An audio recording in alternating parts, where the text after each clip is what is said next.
Hello and नमस्ते welcome back to my in a new video. आज फेरि पनि म तपाईहरूको लागि एउटा नयाँ भिडियो लिएर आएको छु। आज चाहिँ हामीले इङ्ग्लिस सेटबाट सिक्नेछौँ। नम्बर 1 मा रहेको छ translate the following sentence into Nepali.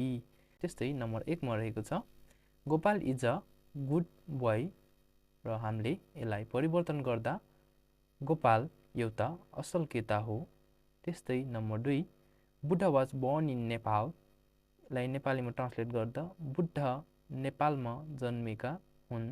त्यसै गरी इट विल रेन टुमारो भोलि पानी पर्नेछ।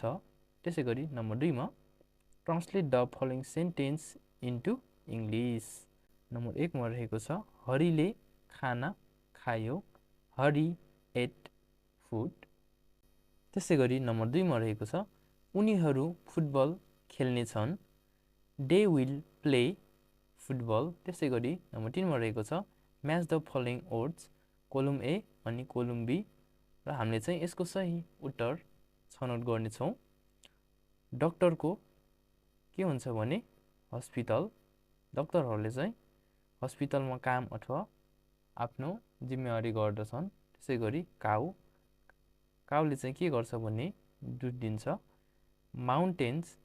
माउन्टेनहरूमा चाहिँ हिमालहरूमा चाहिँ हिउँहरू पर्दछ। त्यसै गरी फरेस्ट भनेको ट्री, रुखहरू।